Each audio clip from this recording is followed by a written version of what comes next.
Lecture में NEET point of view लिखा देती हूँ, बट याद रखो this chapter earthworm is not in your NEET syllabus. NEET syllabus में जो प्रेस्क्राइब सिलेबस है उसमें नहीं आता है earthworm and the frog. Only the cockroach is there. Study of animal में कॉकरोच है, फ्रॉग और अर्थवर्म नहीं है, पर आपके 11th एनसीईआरटी टेक्स्ट बुक में दिया गया है, बट नीट सिलेबस में नहीं है।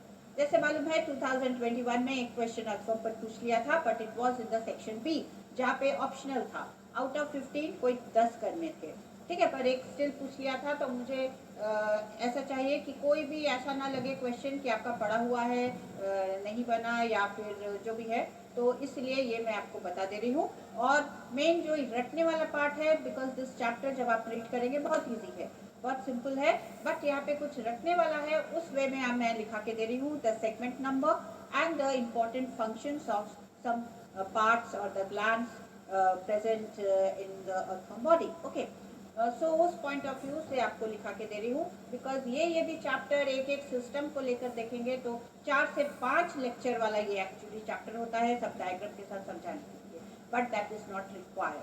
That is not required. जो सिलेबस में है उसको ही अच्छे से पढ़ना है। जिनको लगता है पूरा हमारा अच्छा सिलेबस, अच्छे से रिवीजन भी हो गया, पढ़ लिया है, तब जाकर आप अर्थवर्म को पढ़िए, अदरवाइज इसको टोटल छोड़ सकते हैं। ठीक है, टोटल छोड़ दीजिए।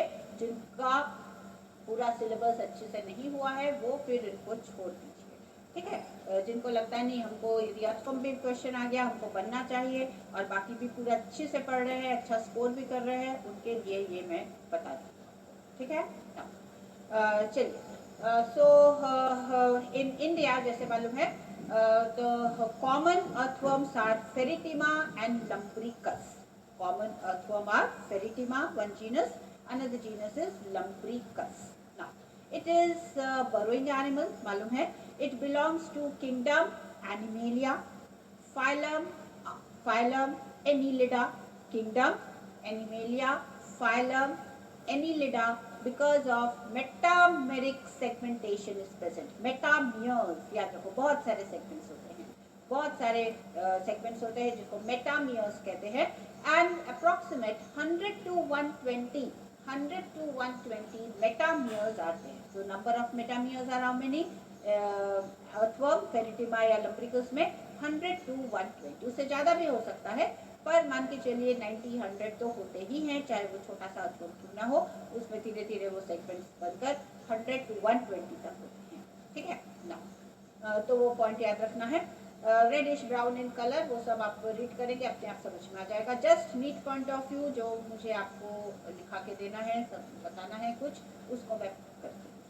चलिए, ऐसा 2 कॉलम करो, बॉडी पार्ट्स और द पोर्स और the glands and the segment number. किस सेगमेंट नंबर में ये है?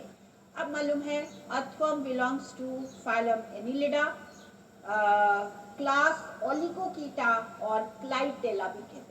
Class Oligochaeta because setae are for locomotory organ, clitellum 14, 15, 16 segment मिलकर क्लाइटेलम बनाता है। Thick dark coloured glandular part of the earthworm, that is called clitellum, इसलिए इसका जो क्लास है वो क्लाइटेला भी कहलाता है।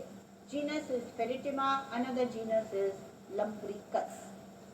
नाउ बहुत सारे जो सेगमेंट्स है, बाहर से जितने सेगमेंट्स है भीतर भी उतने ही सेगमेंट्स है, we can easily count because of the septals. Septals रहते हैं ऐसे भीतर से, ऐसे सेप्टाल्स मतलब ऐसे पार्टीशन भी दिखाई देता है। So we can easily find out कि इस सेगमेंट में कौन सा पार्ट, कौन सा ऑर्गन है, किस सेगमेंट तक एक्सटेंडेड है, वो भी समझ में आता है, ठीक है। तो उस तरह से बताते हैं। तो ये अर्थवर्म का हमने interior part, first segment, second segment, third, 3 segments दिखाए हैं। और फर्स्ट सेगमेंट को कहते हैं पेरिस्टोमियम, जिसमें माउथ होता है। This mouth is covered by a fleshy lobe, जिसको कहते हैं प्रोस्टोमियम। तो प्रोस्टोमियम पर एक क्वेश्चन आया था, the function of prostomium is, उस तरह से था, या कौन सा प्रोस्टोमियम से रिलेटेड कैरेक्टरिस्टिक नहीं है, वैसा कुछ था, ABCD करके था, तो वो भी हम फंक्शन में लिखाएंगे इसका। तो दिस इज द प्रोस्टोमियम। तो prostomium is not a first segment, ये फर्स्ट सेगमेंट नहीं है। फर्स्ट सेगमेंट को कहते हैं पेरिस्टोमियम, उससे निकला हुआ एक ऐसा फोल्ड अलग से दिखता है जो कि माउथ को कवर भी करता है। और जो सॉइल में क्रैक्स होते हैं वो क्रैक्स को ओपन करके जस्ट टू क्रॉल इट, जिससे वो क्रॉल करके भीतर जा सके, तो वो भी इसका फंक्शन है।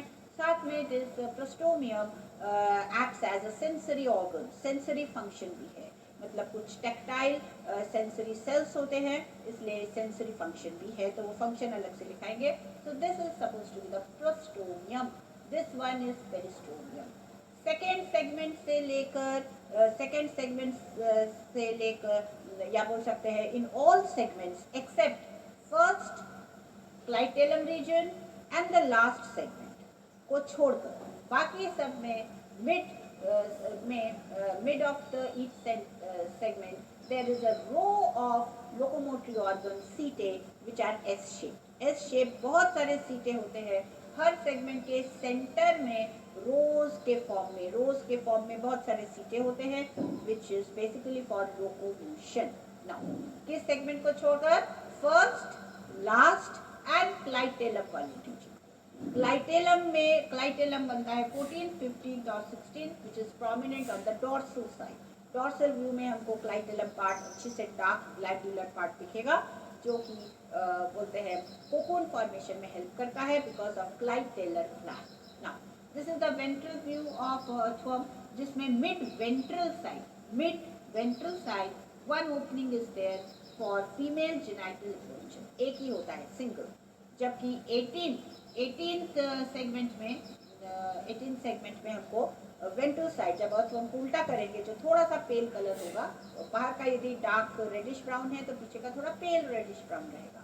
वहाँ पे 18 सेगमेंट में वन पेयर हमको मेल जेनिटल एपर्चर्स दिखाई देंगे। तो मेल जेनिटल एपर्चर्स कितने हैं? ये वन पेयर है, ठीक है। और ये कितना है? ये सिर्फ एक होता है।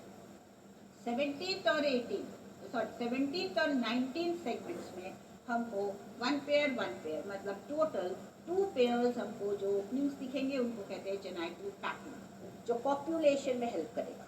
जेनिटल पैपिली जो which will help in population. तो ये हमने वेंट्रल व्यू ऑफ अर्थवर्म दिखाया है। Ventral view of what? This is the earthworm, थोड़ा सा पोर्शन दिखाया है। फिर यहाँ पे हम 5th से लेकर 9th सेगमेंट्स दिखा रहे हैं, और ये जैसे 5th सेगमेंट है ये 6, 7, 8, 9। 5th और 6th के ये सेप्टापर, इसको कहते हैं इंटर सेगमेंटल ग्रुप। इसको क्या कहते हैं? जब पढ़ेंगे मिलेगा इंटर सेगमेंटल ग्रुप। तो at intersegmental group 5th and 6th, 5th और 6th and 7th, 7th and 8th and 8th and 9, इस तरह से 4 पेयर्स भीतर तरफ स्पर्मेथिका होता है, वेयर स्पर्म्स पहुंचते हैं दूसरे अर्थवर्म के थ्रू, और इसी की जो ओपनिंग्स होती है साइड में, ऐसे ओपनिंग्स रहेगी, 4 पेयर्स इसकी ओपनिंग खुलेगी, जिसको कहेंगे स्पर्मेथिकल एपर्चर्स, ठीक है। स्पर्मेथिकल एपर्चर्स, तो कितने हो गए स्पर्मेथिकल एपर्चर्स? 4 पेयर्स हो गए। और भीतर कितने रहते हैं स्पर्मेथिका? इस तरह से बिल्कुल साइड में आएंगे 4 पेयर्स 5th और 6th के इंटर सेगमेंटल ग्रुप में, फिर 6th और 7th के, फिर 7th और 8th के, और 8th और 9th, ठीक है। तो इस तरह से इसमें जो सेगमेंट्स है वो बहुत इंपॉर्टेंट है, कौन से सेगमेंट में कौन सा पार्ट है, कहाँ तक फैला है, ठीक है। चलिए लिखना शुरू करिए। पहला लिखिए पेरिस्टोमियम विथ माउथ, पेरिस्टोमियम ये विथ माउथ, और यहाँ लिखिए फर्स्ट सेगमेंट, माउथ भी, और ये कहाँ है? फर्स्ट सेगमेंट में। पेरिस्टोमियम जो है, इस पेरिस्टोमियम, क्योंकि यहाँ पे माउथ तो ओपन हो रहा है, साथ में यहाँ पे mouth opens into the buccal cavity कहते हैं, छोटा सा बकल कैविटी भी इस पार्ट में आएगा, इसलिए पेरिस्टोमियम को ब्रैकेट में लिखिए बकल सेगमेंट भी कहते हैं। It is also known as buccal segment, ठीक है ना। सेकेंड आइए क्लाइटेलम और क्लाइटेलर रीजन। क्लाइटेलम होगा 14, 15 and 16 segments. 14, 15 and 16 segments मिलकर बनता है, थिक होता है। 14, 15 and 16 ब्रैकेट में लिखो dark band of glandular tissue, dark band of glandular tissue. 14, 15, 16 ये ऐसा रहेगा, ठीक है। ये ऐसा है, ये 14, 15, 16 ऐसे डार्क दिखाई देगा। फिर ये आ गया 17, ये आ गया 18, ये है 19, यहाँ पे 30, ये डार्क। तो that is suppose to be clitellum, ये क्लाइटेलम, ठीक है। ये जो डॉर्सल साइड से हमको दिखेगा ये है क्लाइटेलम। ओके, अब डिपेंडिंग अपॉन क्लाइटेलम का पोजीशन मालूम है तो बाहर से देखकर हमको समझ में आ जाएगा कि डार्क रीजन है तो क्लाइटेलम के ऊपर के 13 सेगमेंट्स आ गए और पीछे आगे बाकी। So depending upon the position of this clitellum, the earthworm body is divided into 3 regions. Clitellum के ऊपर वाला प्री क्लाइटेलर, क्लाइटेलम के पीछे वाला पोस्ट क्लाइटेलम, और ये वाला 14, 15, 16 वाला क्लाइटेलर रीजन। इसलिए हमने लिखा clitellum oblique clitellar region. Pre clitellar, pre clitellar naturally कौन सा आएगा? First to 13, first to 13 segment. बस जल्दी जल्दी लिखिए, first to 13 segment. Flow post clitellar क्या हो जाएगा? पोस्ट क्लाइटेलर हो जाएगा 16 के बाद से 17 ऑनवर्ड, 17 ऑनवर्ड, 17 से लेकर एंड तक। अब यदि 120 है तो 17 टू 120, 110 है तो 17 टू 110, सो ऑन, ठीक है, 17 onward and. Is it clear? Okay. Now female genital aperture, अभी बता दिया female genital aperture mid ventral इन पोजीशन। वेंट्रल साइड से देखेगा हमको, डॉर्सल साइड से जैसे क्लाइटेलम दिख रहा है अच्छे से, वेंट्रल साइड से हमको ये सब पोर्स दिखेंगे। सो कहाँ पर है? 14th पे है और लिखे मिड वेंट्रल, सेंटर में एक ही है मिड वेंट्रल लाइन, इसका मतलब है ओनली 1, ठीक है, सिंगल है। मिड वेंट्रल लाइन मतलब 1 है। 14 mail genital apertures, mail genital apertures देखिए अब क्या है। मेल जेनाइटल अपर्चर 18 सेगमेंट में है और 1 पेयर है, दैट इज वेंट्रोलैटरल बोलेंगे हम। सो ये हो गया 18, ठीक है। साथ में लिखिए वेंट्रोलैटरल, साइड में आ रहा है पर वेंट्रोलैटरल, और लिखेंगे 1 पेयर मतलब 2 है, ठीक है। फिर आते हैं जेनाइटल पैपिली, ये देखिए 17th में और 19th में, ये तो कितने हो गए टोटल? 2 पेयर्स। तो जेनाइटल पैपिली लिखेंगे 17th एंड 19th, ठीक है। ये भी होगा वेंट्रोलैटरल, वेंट्रोलैटरल टोटल 2 पेयर्स, वेंट्रोलैटरल टोटल 2 पेयर्स, ठीक है। नाउ फिर आइए स्पर्मेथिकल अपर्चर्स एंड स्पर्मेथिका। स्पर्मेथिकल अपर्चर्स, ये अपर्चर्स ये रहेगा और ये भीतर का है स्पर्मेथिका। दोनों का लोकेशन सेम है, ठीक है, दोनों का लोकेशन सेम है। सो स्पर्मेथिकल अपर्चर्स एंड स्पर्मेथिका ऐसे लिखेंगे।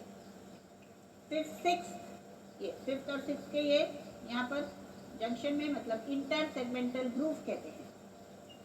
6, 7, 7th 8, 8th 9 मतलब 4 पेयर्स, 4 पेयर्स। और एक स्पर्मेथिका जो है वो ऐसा दिखता है, single spermatheca look like this. इस पार्ट को कहते हैं एम्प्यूला, बुक में नहीं दिया है इसे, जरूरत नहीं है। इसको कहते हैं डाइवर्टिक्यूलम, और ये जो है ये है स्पर्मेथिकल अपर्चर, ये बाहर खुलता है, ठीक है, स्किन के थ्रू बाहर खुलेगा। ये है spermathecal aperture, this is diverticulum, this is ampulla. Ampulla कुछ फ्लूइड सिक्रीट करता है, जबकि डाइवर्टिक्यूलम में स्पर्म स्टोर होते हैं। Diverticulum part sperm storage, sperm को स्टोर करता है डाइवर्टिक्यूलम, और ये कुछ फ्लूइड उसको नरिशिंग फ्लूइड सप्लाई करता है, ठीक है। तो ये 8 लिख लिए हमने, चलिए इसको आगे कंटिन्यू करते हैं, ठीक है। ये सब सेगमेंट्स का नंबर इंपॉर्टेंट है इसमें, ठीक है। अथवा में मेटामियर्स बहुत सारे क्या होते हैं, सेगमेंट्स होते हैं।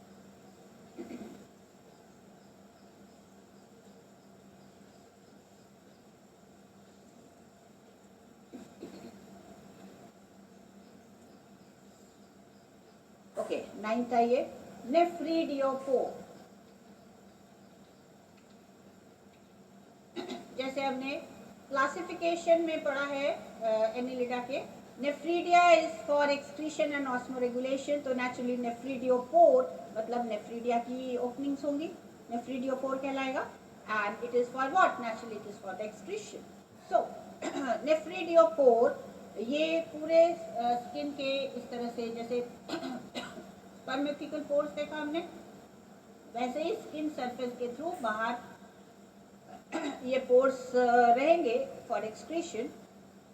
बट कौन कौन से सेगमेंट में है या कहाँ पर नहीं है, तो लिखिए नेफ्रीडियोपोर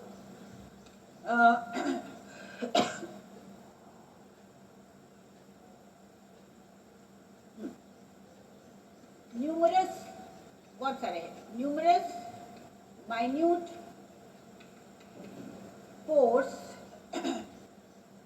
throughout body, throughout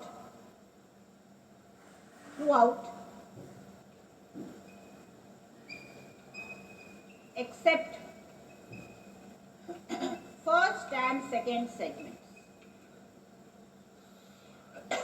except first and second segment।